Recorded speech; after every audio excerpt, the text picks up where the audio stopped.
To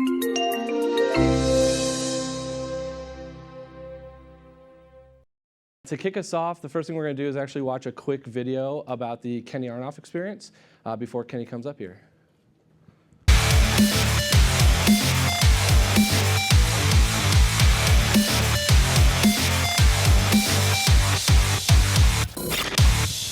To have him performing right in front of you, along with being a motivational speaker, is such a unique combination. It was absolutely remarkable. And I realized there were 7 things, I narrowed it down to 7, that have made me successful. The same 7 ways that I had an extraordinary life in the music business, which is so unpredictable, for over 3.5 decades. The life principles, you don't get to his level without the education and the dedication and the hard work. I motivate my audiences from my experiences playing with people like Sting, Elton John, people like Buddy Guy, Ray Charles, Avril Lavigne, Michelle Branch. Every experience I have that seems like a life-changing experience made me grow, made me become who I am today, has helped me become successful. I'm going to play a bunch of songs from some artists that I've recorded through the last 35 years. I'm going to tell you some stories, and then I want to share with you how I became successful and have stayed successful in the music business, which is one of the most difficult businesses in the world, for 35 years. And what I tell you will transfer into anything you do in life.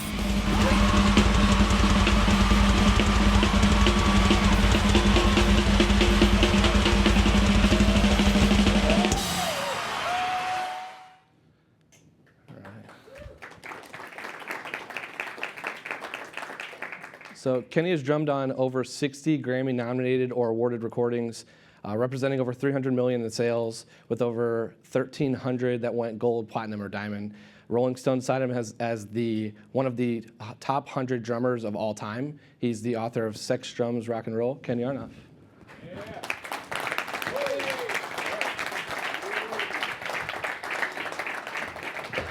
Yeah. Thank you. Awesome. So Kenny, let's start from the beginning. How did a kid from rural Massachusetts become one of the most famous drummers of all time?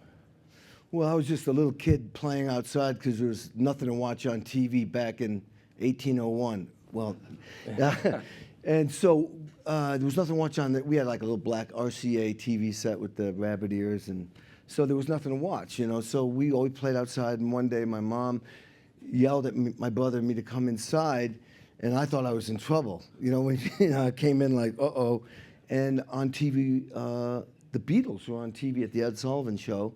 And I looked at that, and naively, as a 11-year-old kid, I just said, Mom, I want to be in the Beatles. Call them up, And then I saw the drum set, and Ringo's playing, and I'm like, that is so cool.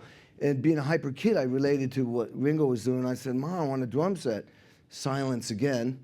And so she obviously didn't call the Beatles up, and so I started my own band. When I'm passionate about something, no is not an option. So I started my own band called the Alley Cats. I was gardening at 50 cents an hour, and I saved up enough money for a snare drum and a cymbal, and started my own band and played Beatles music. And that's how I got started. But the amazing thing about that story, in the light of dreams come true, is 50 years later, I'm playing with Paul and Ringo on a CBS special, a tribute to the Beatles for that Ed Sullivan Show. So really my story is, how did a little kid who saw the Beatles at 11 and 50 years later, I'm playing with them. I mean, you had to be relevant and you had to be happening and still in the game. Mm-hmm.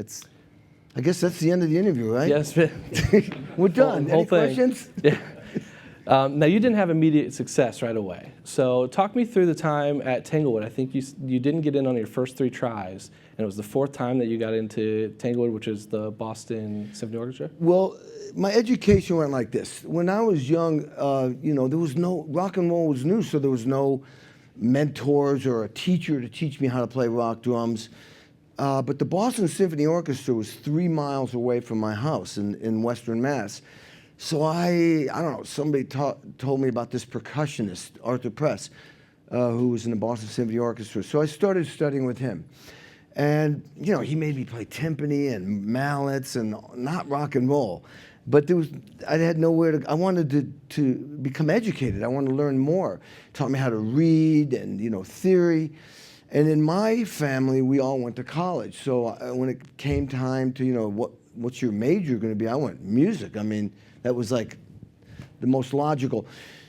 So I started to apply to colleges, and I got into the University of Massachusetts, and I was not in the high school band, the marching band. I had my own rock band. I didn't want to listen to squeaky clarinets or, you know, out-of-tune violins. I was playing in clubs when I was 13, playing, you know, Led Zeppelin. You know, why would I want to do that? So, but I was behind, and when it was time to go to college, and I got into UMass, and the reason why I got into teacher was blown away by when in part of the auditions they put some music up you've never played before, and you're supposed to sight read it.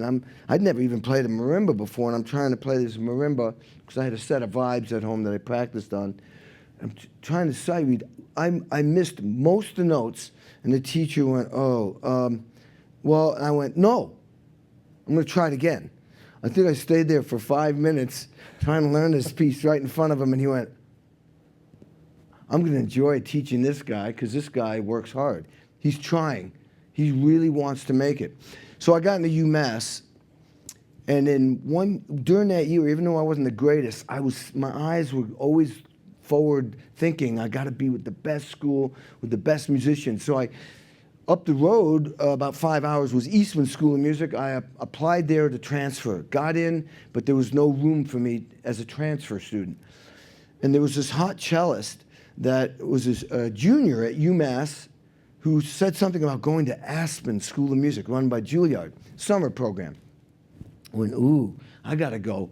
So I auditioned.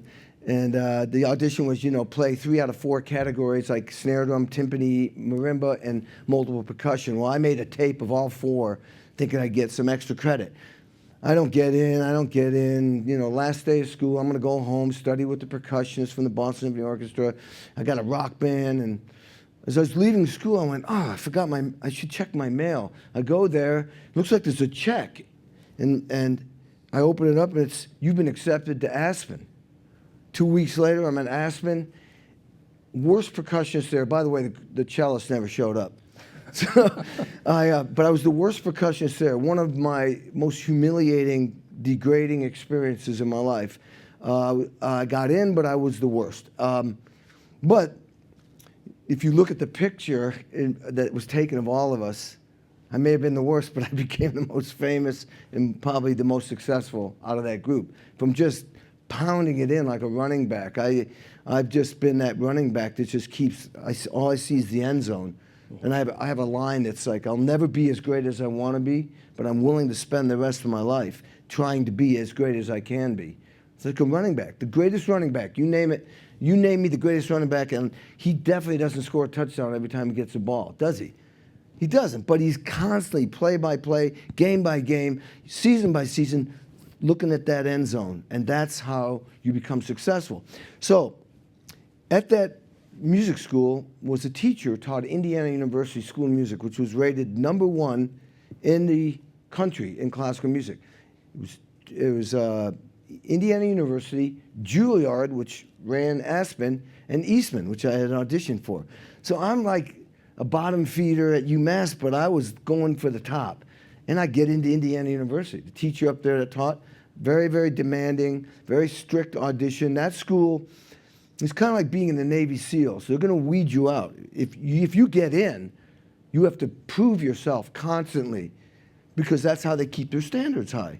They always have the best students, and I saw many people get washed out. Anyway, I did 4 years there. Back to Tanglewood. So Tanglewood had this very elite #1 student orchestra in the country. So I auditioned in I think my first year at Indiana University. Horrible audition. I don't get in. Second year, I'm better. I don't get in. Third year, I don't get in. It's like strike 3, you're out. And I'm like, no, once again, I was passionate. I gotta get into this thing. I go back a fourth time. I get in.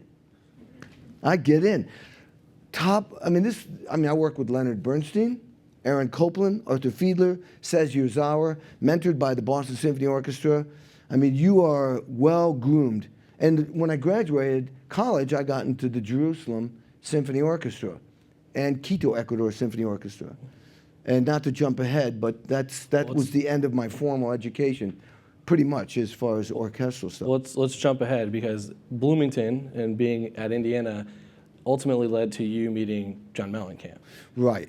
So when I was at school, I didn't meet John. What I did was, I talk about 7 ways to be successful in your life and career, and one of them is to create a plan, execute the plan to reach your goals. A lot of people have ideas, but they don't know how to execute. You have to take action. 0 equals 0. You do nothing, you get nothing.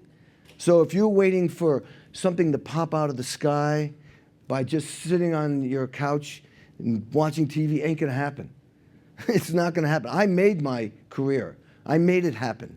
And so when I got into the Jerusalem Symphony Orchestra, my passion to be in the Beatles was so strong, I went back to creating a new plan, because I had executed my first plan, which I call the American dream. You go to college, you learn something, a trade, and then when you get out of college, you get a job in the field that you studied. That's what my dad did, that's what my mom did, that's what this country was built on, that type of thing. And hard work and self-discipline.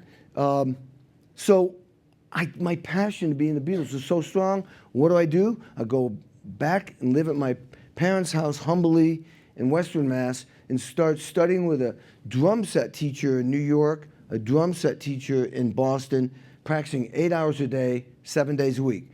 And I should add that when I graduated high school, the day I graduated high school, because I was so afraid I was going to be behind in the classical world, I started practicing 8 hours a day, 7 days a week, relentlessly. Everybody's partying before they go to college, not me. And not to get off track, but I have a new book I'm writing, and it's like the why would I do such a thing like that? What motivates me to be what I am? And I'll tell you what it is, or what it was back then. Fear. Fear to fail. Failure to me was like dying. It's like I refuse to die on the vine. That's my phrase. I live my life loud. I go after stuff. Yeah, man, 4 in the morning, you know that feeling when you're like, oh my God, what am I doing? Oh, this isn't working. Or you feel that insecure feeling. Well, you know, at that hour, the dopamine, serotonin levels are down, the coffee's gone, and you're taking on too much. And now what I do in those moments is go like, wait a minute. Every time you persevere, you succeed. It will happen. It's not if, it's when. And that's my mentality. And I talk myself off the ledge all the time. And I say, just chill, man. You're going to get this. May take a little bit longer. So I'm back at home practicing, going, oh my God, what am I doing? I could have been in the Jerusalem Symphony Orchestra with a bow tie playing Beethoven instead of rock and roll. So I'm practicing. Finally, a bunch of guys from Indiana talked me into moving to Indiana. We're going to get a record deal, you know, make records and tour like the Beatles, you know. I see the business model. Go there, get a band house, 7 guys in a house. We got an investor that gave us $30,000. Back then was a lot of money. Got a truck, PA, lights. We got a whole business plan. 3 years later, and I'm living it, by the way, and I think my rent was $62 a month. I lived on an outdoor porch converted into a room. I had a little bed with electric blanket, drum set, stereo, little teeny closet for clothes. That was it. But I was happy, man. I was going to be in the Beatles, or my version of the Beatles. After 3 years, it didn't happen. I'm going to move back to New York, create a new plan, execute, and then I hear about this Johnny Cougar guy. And some girl tells me, as I'm leaving a restaurant to fly to LA, actually, to audition for Lou Rawls, that this Johnny Cougar guy had just fired his drummer. Well, I go right to a payphone, no cell phones, with a quarter, put it in, call up the guitar player, because I'm thinking, wait a minute, this guy's on this new TV show called MTV, and I've seen him, and he's touring, he's opening up for Kiss, and wait a minute, what am I thinking? This is what I always want to do, and it's right here in Bloomington, my backyard. So I'm on the phone going, I want this, and the guitar player says, well, call back in a couple of weeks. We just got off tour. I go to L.A., didn't get the Lou Rawls gig, which was probably very appropriate. Come back, and I'm like foaming at the mouth. I got to do this. And they tell me they'll audition. John has heard about me being the local big guy, and, you know, from my hard work. Now I earned the right to have an audition. That's my point. I earned it. So what do? Back to my 8 hours a day. They said be familiar with the record. Be familiar. Does that mean drink some beer and listen to the songs, go, yeah, man, that's cool.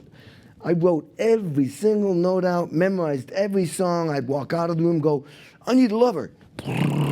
Walk out, say, I just keep drilling myself. Play this song, play those two songs. I was so ready when I walked in. When I got to the audition, I almost didn't even get to audition because I had this old beat-up car. John's looking at it, it's leaking oil on his driveway. I was not dressed cool like I am right now. I was like, not cool. I had a drum set the size of Neil Peart from Rush. John, I didn't know John wanted like that Ringo Starr, Charlie Watts, one rack tom, one floor tom, you know, and he sees it. I go up to him, hey, Kenny Aronoff. He goes, John Mellencamp. Turns around and walks away. I'm like, whoa. I went, okay. So I set up my big, huge drum set, and they say, do you know any of the songs? I went, oh, yeah, I'm familiar. I'm like, ready to dive in the pool. We played 2 songs. I crush everything. I think I broke cymbals, sticks, and John goes upstairs and he yells at Mike, Mike, get up here. And I'm packing up and I'm nervous because I really want this bad. Mike comes down, he smiles at me, shakes my hand, goes, welcome to hell. I went, yay, ooh. And I went, what does he mean by hell? Well, what that meant was John was a very intense boss, which was, I understand. I give him credit for it. You know, he grew up with the name John Mellencamp, and when he got his record deal, they changed his name to Johnny Cougar. Now, he's a proud man from the Midwest, and his uncles and the grandfather and parents didn't want John Mellencamp to come home as Johnny Cougar. I'm just imagining, you know. Mm-hmm. What's wrong with your name? Well, and that's basically what John said to the label, the manager who created the name for David Bowie, Ziggy Stardust. That was kind of an in thing back then where they would create stage names. Well, John took it because that's all he had. He didn't have any bargaining. But he loses his record deal, and he went back to working for the telephone company back in Seymour, Indiana. That was very humiliating. Now he's got another record deal. This guy did not want to lose his record deal. He did not want to go back to climbing telephone poles. So I was just glad to be out of the clubs and maybe get on MTV and make a record. But John was like way beyond that. He realized what he could lose. So you recorded a ton of famous songs with John. But one in particular, the famous drum solo that comes in Jack and Diane. How did that come about? Because you didn't have much time to work on that. Right. Okay, first of all, Jack and Diane was John's only #1 hit. And when I mean #1 back then, there was only 2 formats for radio, and it was like basically album-oriented rock, where they would play every cut on an album, or top 40, which they play singles. Album-oriented would play everything, and the top 40 station would look at the stats. What were people most excited about? What songs they like? And they'd grab those and put them on the top 40. So this was, and when you became #1, I mean, you couldn't get us off the radio. It was on every station, on TV. You do every TV show imaginable. Now, by the way, when I got in the Mellencamp band, 5 weeks after being in, we had to make a record. 2 days later, I'm fired. I was devastated. absolutely devastated. We're at the Chateau Marmont, this famous hotel where Belushi died, and all these. I mean, I ran into De Niro when he was like looking like Godfather 2, and Meryl Streep with hair down to her, calves, and I mean, I was Sunset Strip. I did it, Mom, I made it, and then I get fired. And when John's firing me, basically, he was basically saying, because I didn't know what the purpose of a drummer is, and the purpose of a drummer, which I now know, back then was really, my purpose as a drummer is to get John's songs on the radio to be #1. Because as an employee of the corporation, John Mellencamp, if he gets a song to be #1, he makes gazillions of dollars. That's, if I was hired by Microsoft, they would hire me to make them gazillions of dollars, and then I get some money and I raise my family. But nobody explains that in rock and roll. It's just like sex, drums, rock and roll. Let's rock. So I didn't know that. My purpose and my whole mental approach to coming up with a drum part to serve the song to be on the radio, be #1, I had no clue of that. John knew that. Producer of the record knew that. Time was an element. You got to get the drum track done first. Back then, you had to be able to play from beginning to end. There was very little editing. You had to have your time down, your feel down, your sound down, everything. Perfect. One take. There was none of this editing in Pro Tools like you can now. You could take a crappy drummer and make him sound okay. That wasn't happening back then. And they realized I was green. So as John's telling me this, you're not going to be on the record, I'm going, nope, nope, nope, nope, nope, nope, nope. No, I'm not going home. Because he was suggesting I go back to Indiana. I went, no. It's almost like if somebody were to fire you, and you go, no, I'm not fired. And they go, no, wait, I just fired you. No, you don't mean that. You don't mean to fire me. That's what was happening. I had to come up with a plan, some sort of business model that would benefit the both of us. And I did. And here's how it went. Well, I'm scrambling, by the way. I mean, it was like an angel spoke on my behalf. Well, no. I'm going to go to the studio and watch those drummers play my parts on your songs, and I'm going to learn from them, and I'm going to benefit from that. Yeah, I'm going to benefit from that. And I said, am I still your drummer? And he went perplexed like, yeah. I says, well, if I get better from that and benefit from that, you're going to benefit because I'm your drummer. And here's the deal maker. I went, you don't have to pay me. And I think that did it. And I'll sleep on the floor. Well, he didn't pay me, but I did sleep on a bed, and it was humiliating. So I go home 4 weeks later, back to 8 hours a day practicing. I'm trying to learn how to serve John's songs. How do you practice something simple? It's easy to practice something technical or to learn something technical. How do you practice simplicity? There aren't that many method books on that. So I had to create a method. And I started doing that. All I could focus on was the next record. A year and a half later, we're making American Fool. Jack and Diane, #1 hit single, was off the record. We, as a band, didn't know how to serve the song. It was like a cool folk song, little ditty about Jack and Diane, that type of thing. Now, I had that cool beat, but it's kind of, where do you go from there? It was kind of boring. You have to develop it into something. We didn't know how to do that.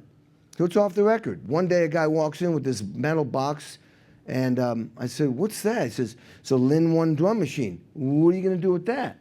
And he says, well, we're going to try it on Jack and Diane, program a drum. I'm going to be replaced now by a machine? I mean, a human, but a machine? This is back then. I went, grabbed the thing, I went, I'm going to program it. So I'm programming my parts on a drum machine. Here's your box. I go back and I'm in the lounge playing pool going, man, this really sucks. I'm like now being replaced by a box. And then all of a sudden, a couple hours later, Aronoff, get in here. John says, we need a drum solo. I'm like, on a ballad? I'm like, wow. I'm thinking, what would Buddy Rich do, He'd say, the song sucks, get rid of the song, give me another song. Well, I couldn't do that, obviously. So I have to sit there. We spent a whole day getting this big drum sound, because back then they didn't put drums in the big room. They put them in like vocal booths, because you could control the sound better. So we spent a whole day trying to create this new sound. And then it's time for me to come up with the big drum solo. So I was starting to learn my purpose. So he said, this is where we want you to come in. So I went boom, blam, and stopped. That was my entrance. Like, ta-da, simple and big. And I look in the control room, there's 9 guys in there, and they're like, I'm like, whew, still got my job. You know, because they could replace me, right? They did before. So then I started doing things. I know I'm going to go, you know, I was looking at the thing that everybody, you know, you can look at something that everybody sees a certain way, and then you put a twist on it, or looking at it different. Typically in drumming, you go down the tom-toms. I decided I'd go up the tom-toms. And so I hit a dead end. Next thing you know, I'm in the control room, and I got everybody saying, you should try this, you should try this, you should try this, you should try this. And you're thinking, wait a minute, all I know is I've got to do it. I got to come up with something, trying to pay attention to them, but also come up with my own ideas. And I'm like, all I know is I'm walking back to the drum set, 40 feet. I remember saying, you got 40 feet to save your career. 30 feet? 20? 15? What are you going to play? I don't know. Oh my God, what are you going to do? 5? 1? I turn around and there they are. I felt like a goldfish in a goldfish tank, and they're looking down at me. I'm like, and the angel shows up again. Do this. I played the rhythm I had programmed, and at first I played it on the beat. Doosh, doosh, doo, dun, And I went, do, and they didn't like that. So this time I went, moved it over, the same idea, moved it over by an 8th note. So instead of playing on 1, I go 1, 2, 3, 4, 1, The same rhythm, but displaced, which gave it a kind of a twist. I look up. Oh, no, I didn't even look up. John's hit a cymbal, which means obviously he liked what I just did. I went, and then I went, because I had to go down the drums, ran out of drums. I went back up, blah-do-do-doom.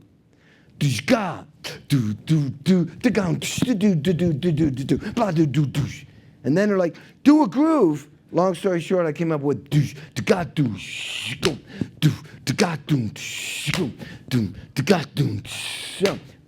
and on top they went, so let it rock, so let it roll. It became this big anthem thing.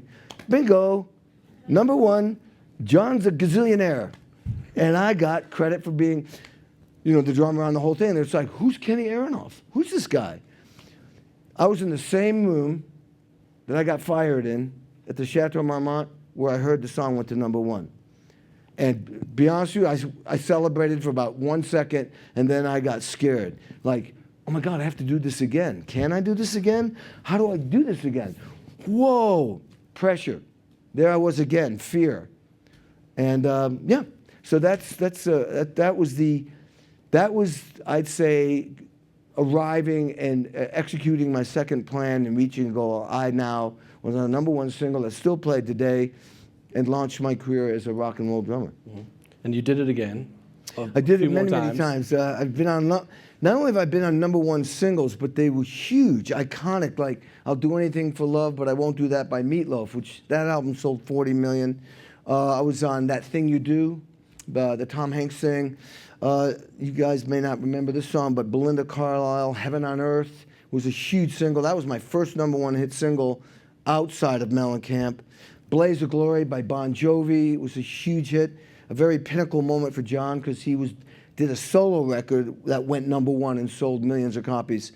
And, you know, I've been on, you know, I mean, I've recorded with so many people, Johnny Cash to Tony Iommi from Sabbath to Alice Cooper to, you know, B.B. King, Bonnie Raitt to Mellencamp, Elton John, Santana, you know, Rod Stewart to, you know, Avril Lavigne, Celine Dion, Michelle Branch. I mean, it's just all over the map, which is a difficult thing to do as a session drummer. Usually they go, oh, he's a rock guy.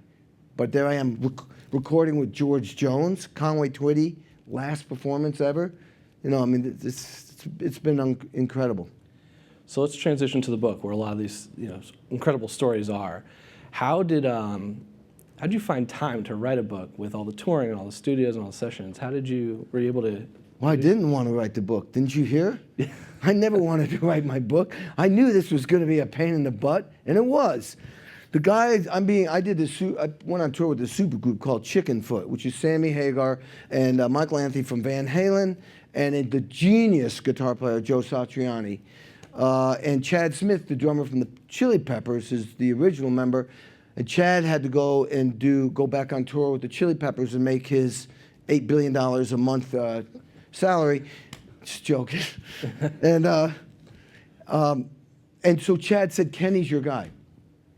And so Sammy, and this is an example of being successful also, which I call communication skills, teamwork, being able to get along with people. Sammy calls me up and goes, hey, Kenny, Sammy, listen, there's a lot of drummers that want this gig, you know, and I guess a lot of drummers that can play this gig, but I want somebody I get along with and have fun with. Teamwork, communication skills. I get hired more probably because people want me in the room next to them because I motivate the room. I'm a good guy to have around. Doesn't matter if I've been on over 300 million records sold. I still know that I am there. I listen, I learn, I lead because I'm a drummer, but I ain't the boss. If I want to be the boss, then I become the boss. So I'm the boss? Yes, sir. What would you like? You know, the 15-year-old kid that hires me to play on their record, how would you like me to do that? I have to still consider that I'm an employee. So, yeah, I said to Sammy, well, why don't we get together and hang out? And if, you know, and then we'll play a little bit. I'll fly myself up there in Northern California. And that's what we did. And I got the gig. So the writer that's writing about Joe Satriani, a book he was writing, said, God, I want to do a book on you. And I went, nah. He says, no, really, it'll be great. I said, well, I don't want to just talk about recording and touring. I want to talk about other things. Whatever you want to talk about. He made it sound like all I do is dictate into the phone every so many weeks or every month, and then he transcribes it, and next thing you know, we got a great book. Boy, was I naive. My gut was telling me this is not going to work out easy. But what happened after about 2 years, no disrespect to the writer, it didn't sound like me. So now I've got to take over. I have a couple friends out there in the audience right now, they know what it's like for me to take over. I have a vision that I realize only I understand my vision. And so I had to go and edit every single page. Once again, no disrespect to the editor, who was brilliant, and the writer that was co-writing with me, but if it didn't sound like me, I couldn't stomach letting one page go by. So I'd spend 16 hours a day on my days off on tour, pulling my hair out. Well, it was already out, pulling something. You know, pacing and just rewriting one chapter for weeks till it sounded like me. And by the way, they cut 300 pages out. I mean, this is some juicy stuff, a thing with me and Cameron Diaz and me, Dave Grohl, and all this stuff that you would love to know about, but they had to cut it out because there wasn't enough room to put it in there. Next book. Or I'll see you after this. The thing is that it was an amazing experience. It was like making a movie. They leave more on the floor than they put in the movie. And to shape a book, what I learned is like the way you shape a book, and there's certain techniques, and it's supposed to be a certain length, and there's a kind of, at this point, you've got to put a little bit of humor. At this point, you put a little bit of a story here in it. And I'm very proud of the way the book came out. I'm very, very proud, but it was really, really difficult. And the trip is, it's not like my career is over. I wrote it while I'm still relevant and happening. And the best thing about it is what I learned about my own life is teaching me. I literally said, well, you know, people ask me, how did you do this? How did you play on so many records, so diverse, a touring career, you know, 10 years with Joe Cocker, touring, making records. 17 years with Mellencamp, touring, making records. You know, the Smashing Pumpkins. 24 years with John Fogerty, the iconic songwriter of America, the Creedence Clearwater records and touring. And, you know, Melissa Etheridge for 10 years. Michelle Branch, the Jefferson Airplane, Bob Seger, blah, blah, blah. Touring, and then stylistically all over the map. How did you do? I started to ask myself, you know, the same question. Well, wait a minute, if I have to explain this to somebody, how did I do this? And so I came up with this. I believe there are 7 ways a person can be successful in their life and their career. The same 7 ways that led me to this extraordinary career in one of the most difficult businesses in the world for 4 decades, the music business. You know, it's such a broken business, man, for the drummer or the musician. It's so difficult. It doesn't work like it used to. When people, like I'm on 3 records that sold 40 million copies, there's a lot of money coming into the corporation that then they reinvest in new bands like the John Mellencamp band. You have, millions of dollars to get songs on the radio, to promote it, to put the band on the tour, to invest and invest and invest. And it worked. That business model worked only because the companies were making money from selling CDs. That hadn't happened anymore. So the investment money's not there. So that business model kind of fell apart. So my point is, I came up with 7 ways I truly believe that this works. And when I talk about 7 ways or fundamentals, there is no magic pill. There is no genius thing that somebody's going to come up with and say, woo, if you do this, this will change your life. Nobody's ever said this before. It's all been said. But fundamentals at anything are what makes us become successful and stay successful. Why do we look at the 10 Commandments? To remind us how to live our life with certain values. We have to keep looking at them because we get sidetracked sometimes. I know I have on my 3rd marriage. So, the thing is, are they going to edit that out? No. No, but my point is that fundamentals are fundamentals. I don't care if it's sports, music, living your life, anything. There are fundamentals that work. And sometimes we have to be reminded. And when I speak, I have a speaking business, I remind people maybe of these fundamentals. And my version is my version, but it gets down to it's always going to be self-discipline. It's always going to be hard work. It's always going to be able to create a plan, execute it to reach your goal. It's always going to be communication skills and teamwork skills. It's always going to be, I talk about a healthy life as a wealthy life. No mental, physical, and emotional health, you can't go to work. You can't get out of bed. I have 8 steps to being healthy. This is important. These are fundamentals that we have to be reminded of all the time. And my last one is staying relevant and staying focused to stay relevant, to adapt. For example, in my business, the vinyl record went out, CD came, turned into Frisbees, downloading, streaming. All of a sudden, people couldn't afford to fly me from Indiana all over the world to make a record. I had drums in New York, Nashville, LA, Japan, and Germany. And all of a sudden, the budgets went. What did I do? Got an apartment in LA. Eventually moved to LA. Eventually got a studio. People couldn't afford to pay $2,500, $3,000 a day to be in a studio. So I have a studio. Studio's free. I'm not free, but the studio's free. And I created a business model that has kept me relevant and in the music business, where people, hire me to record. I just did this cool band, Supersonic Blues Machine. I played with Billy Gibbons, Steve Lukather, Robin Ford, Warren Haynes, on and on. Great guitar players. We featured guitar players. All done in my studio. Just did a song with Sammy Hagar and DMC. On and on and on. I've made it affordable, and I've had to adjust to the way my business has changed. We're basically the horse and buggy business, and the car showed up 15 years ago. But I'm still riding the buggy. So at this point, we're going to open up to audience questions. We have 2 mics. While people are lining up, I'll do a few rapid fire. What's the most memorable show you've ever played? The inauguration, maybe, or the Kennedy Center Honors. Obama's inauguration, or the Kennedy Center Honors. What's your favorite venue to play at? Madison Square Garden. And what's your favorite city you visited on tour? Oh, that's tough. Oh, I've been in 62 countries. Can I narrow it down? Places like New York, LA, they're just like the center of everything. So I love playing in these cities. Okay. We have start here. Hello. Hi. How you doing, man? So entertaining. Thank you so much for being here. Oh, you're welcome. Thank you for having me. Of course. I want to thank whoever organized this. This is awesome. I'm a drummer, and I don't know. This is a awesome treat. Thank you. I had two questions. I can ask one if you want. They're mostly specifically about playing and writing music.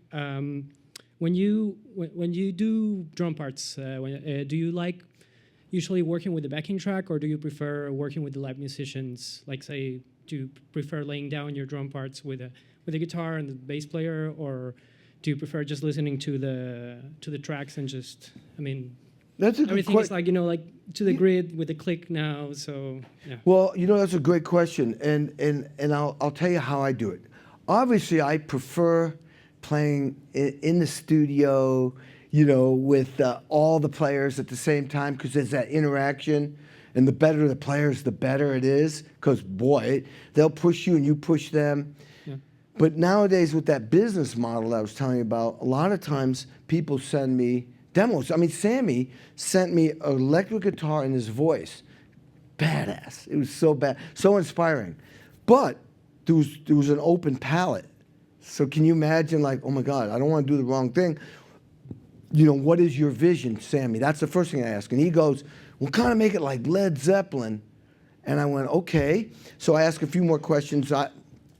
Since it was a duet with DMC, I says, who's singing the verses, who's singing the chorus? And so when I know that DMC's going to do the verses, then I'm going to play with a little bit of space to allow him to do his thing. Bottom line is, I get a click. I want the guitar part and the vocal part that Sammy recorded, and I want the click track that he recorded too, because we got to have a click track, because then I'm going to play to the click track and they're going to overdub everything to me. Does that make sense? Yeah. Okay, now, so I write everything out. I'm very meticulous, so that when I go in there, I'm like, bam, bam, bam, bam, bam, bam, bam. It's live. It's like, I'm excited. I'm pumped. It's like, I've done all the prep work. Okay, let's go to a different scenario. Sometimes people will send me demos with all kinds of parts, guitar, bass, keyboards. First thing I ask them is like, are you keeping any of these parts? And if they say no, which is usually what they do, that's good, because then I put the click up, because I want to make sure I'm tight with the click track, because they're going to overdub. Then I ask them, well, are these parts the parts that, even though they're not the parts you're going to, the actual recording of those parts, but those are the basic parts that you're going to overdub to me. So I want to make sure that my parts will fit with theirs. And when they say yes, then that tells me a lot. Most of the demos I'll get will already have a drum program, and this is the part you'll like here. So what I do is I write out everything in the program, because when they say, just do your own thing, I'm like, I learned the hard way. When they say do your own thing, they've been listening to those drum parts for so long that they don't really mean that. They mean do your own thing to a point. So what I do is I write everything out, everything, cymbals, tom-toms, and I'll give them one take precisely what they program, but with my feel. The next take I give them is now I start putting in my own fills.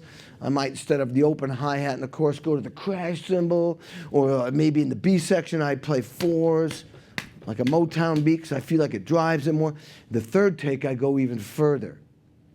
That way, you see how I'm taking care of everything. I hope that helped. Yeah. Can I ask one more? Yeah, go ahead. Sorry, one? Can I? Yeah. It's related to that. How do you take this? Sometimes you might get like not very clear guidance on what they want you to do. What do you have any like tips for language when they tell you, oh, I want it to be more open, or I want it to be more intense, or how do you take that? This is that people skill thing. I mean, I did a record with Billy Corgan from the Smashing Pumpkins and Tony Iommi from Black Sabbath. Billy walks in, he goes right down to business, says, Tony, play me a lick you've been working on, because Tony comes up with the greatest licks. Billy plays it on guitar or bass, and I went, man, that's badass. So give me another. I'm like, oh, that's so awesome. Billy looks at me and goes, I went, does that mean you want me to go out there? Yeah, I'll go out there, I'm on the drums. Okay. No vocals, I start writing down dark section, purple section. Then I hear Billy say, no, be more fluent. Okay, fluent. Okay, fluent. I'm sitting there going, what does he mean by fluent? So I have to come up with something. And what I always do when they say something like, be this, Brian Wilson from the Beach Boys once said something to me. I was overdubbing. I went, oh my God, what does he mean? What do I do? Because I don't understand what he's saying. And this is the great Brian Wilson from the Beach Boys. Here's what I do in a situation like that. Do something. Just do anything to do the best that you can do and wait for them to tell you, no, make it more like, and now you got the thing going back and forth where you're giving, if you just go, what do you mean? That's where you blow it. If you ask them to explain it again, unless you're with somebody you're real close to and you got that chemistry. But there was no way I was going to do that with those guys. I just, oh, okay. And a lot of times, yeah, that's exactly what I meant. I'm like, whew. Awesome. Thank you. Awesome. Go over. Hey, thanks again so much for being here today. Can you speak a little closer to the Yeah, mic? of course. So it was interesting listening you talk about all of the tracks that you've been a part of, all the artists that you've worked with. And in a lot of these cases, I think that the recognition of all the songs goes towards the front man or the front woman of the band. I'm curious, as a drummer, if that's a frustration for you or if it's almost considered a blessing that you're sort of not the recognizable one. I've always understood my role, so to speak, as a drummer. But at the same time, I'm not the mellowest guy. I have a way of being the second spotlight on stage. It's just, not on purpose, it's just my nature. But the bottom line is, I'm cool with, I've never had a problem. I mean, that's usually the guy up front or the girl up front writes the songs, they hire me, it's about them, I understand that, and maybe it's just the way I'm wired, but I'm cool with my position. The only time I get uncomfortable is when somebody doesn't treat me with respect, when I'm trying my hardest to make them look like rock stars. Mm-hmm. I'm trying to make the team win the Super Bowl, and then someone's throwing spears at me. That's like, come on. Right. So I'm okay with it, Cool. The cool thing is, like, now that I've been doing speaking, I'm up front, kind of like right now, and I still get to perform, and I love it. And but basically, I understand my role, and I really feel honorable doing what I do, and it's perfectly cool. Awesome. Thank you. Yeah. Did you want me to play in your band or something? Because, dude, I got a studio.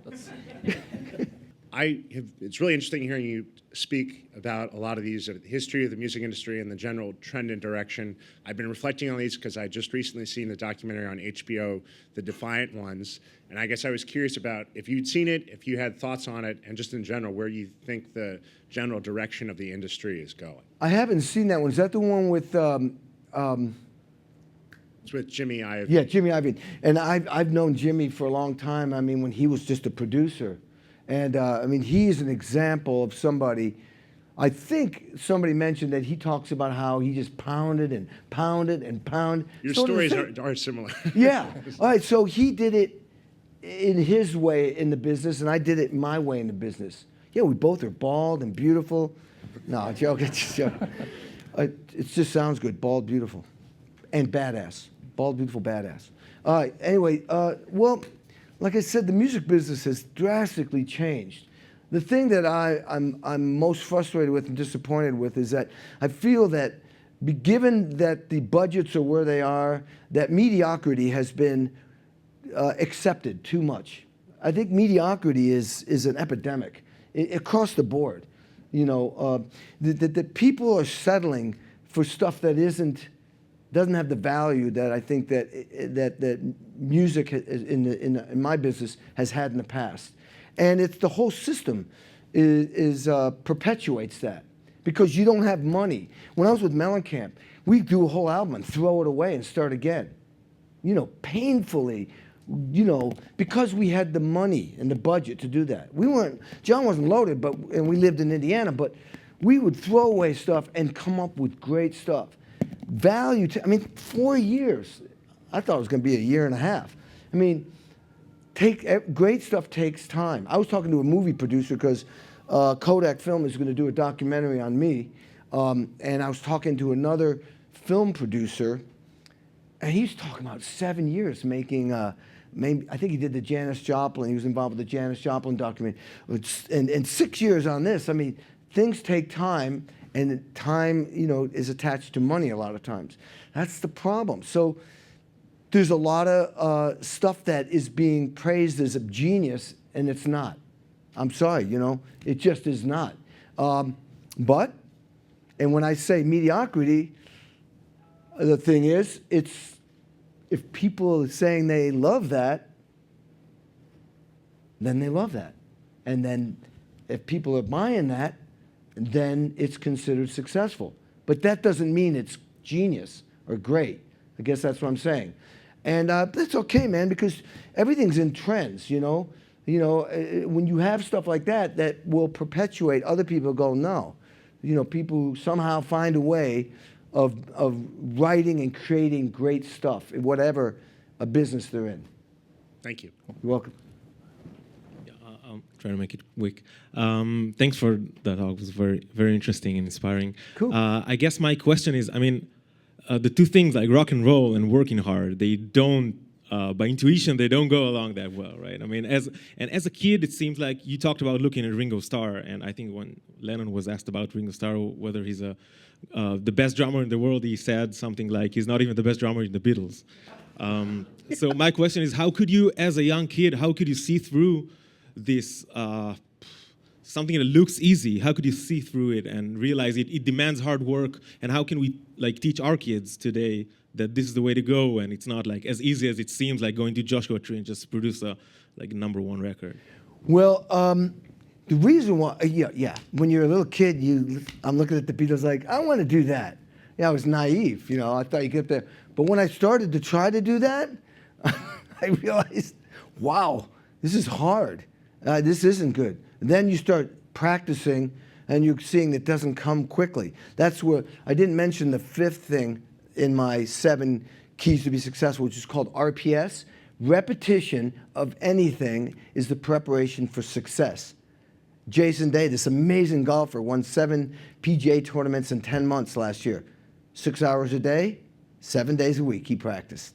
And that's what made him successful. And to stay successful, 6 hours a day, 7 days a week. I mean, you have to be reminded, man. I can't just become Ringo Starr by saying I want to be Ringo Starr. I have to practice. So I learned very quickly, whoa, this is not easy. And the thing is, I was watching Buddy Rich back then. I mean, rock had just come in, so it was like Buddy Rich, Elvin Jones, Gene Krupa, Louis Bellson, all these amazing jazz drummers that had really practiced, had all this technique. I didn't know where to begin with that because they were way above me. The other thing that took me a while, you know, because back then people would go like, Ringo Starr, you know, look at Buddy Rich. And Ringo's just doing, I want to hold your hand, you know.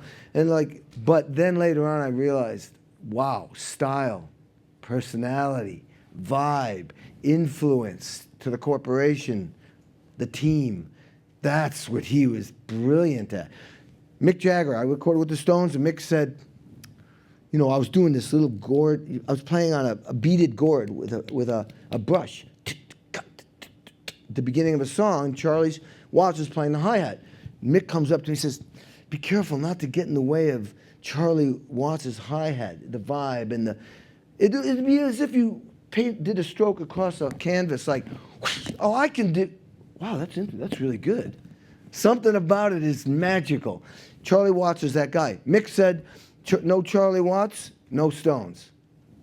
I mean, I went, that guy knows who he has. He gets it.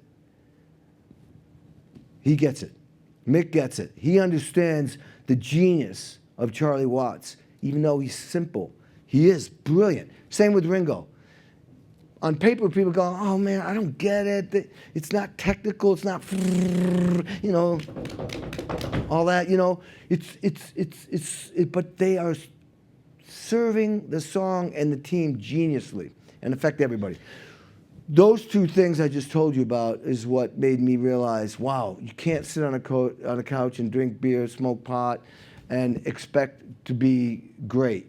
And if you do get lucky, because you just happen to be the coolest band in the world, and have somebody wrote a genius thing, to do it again, you can't be. You're gonna have to eventually be disciplined and have a formula. I mean, you know, it's like anything else. To repeat and repeat and repeat and repeat, you've got to understand what it takes to do that in any business. Perfect. Thanks, everybody. That's all the time we have. We have Kenny's book for sale in the back. He'll be signing them. So come on back. And Kenny, thanks for being here with us. Awesome. Thanks.